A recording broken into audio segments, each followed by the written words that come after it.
Welcome back, everyone. It looks like there could be another slight issue with the iPhone 13 series.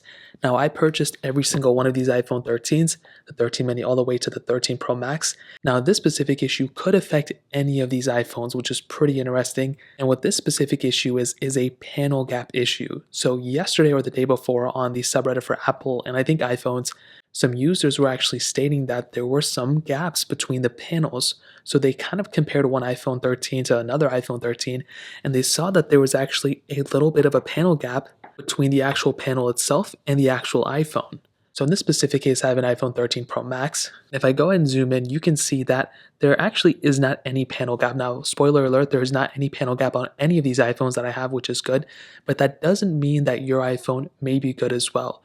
So you can see that the panel gap that I showed in that image before is literally if you can kind of see a gap right there between where the screen ends and the bezel starts.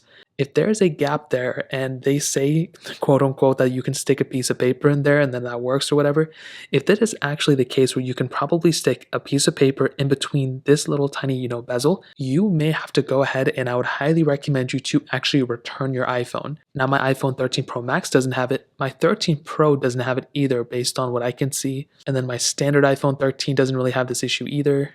And my 13 mini doesn't have this issue either. So none of these iPhones that I have, like I mentioned, have this issue. But like I said, that doesn't mean your iPhone doesn't have it either.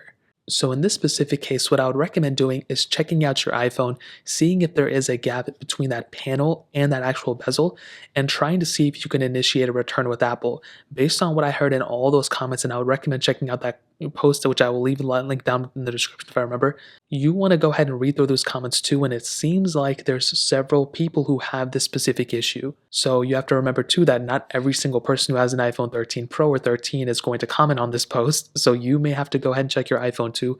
And a lot of those people are stating that it is a hardware defect and Apple is, I guess, looking into it or whatever, and people are getting returns for their iPhones. So that's a good thing. It's not like Apple's sending them back home. At least I saw one comment that said that, but it doesn't seem like everyone's saying that. So you may have to check with other Apple stores too, and you may be better off that if your iPhone 13, any of your iPhone 13s have this issue, you may have to go ahead and just return it, be on the safe side, and get a returned one or get like a new one sent in to you or whatever the case is. And that is probably what I would recommend doing. So ultimately, the iPhone 13s are great phones. There's some hardware defects going on, so I'd recommend you guys to go ahead and check in with your iPhone, see if it's good. If it's not, I'll probably recommend sending it for repair. So that's pretty much it. If you guys have any other questions or anything like that, let me know in the comment section below. Hit the like button, that would mean so much, but definitely hit that subscribe button. More importantly than everything else, I love every single one of you guys. Hopefully I'll catch you guys in the next video. Peace out till then.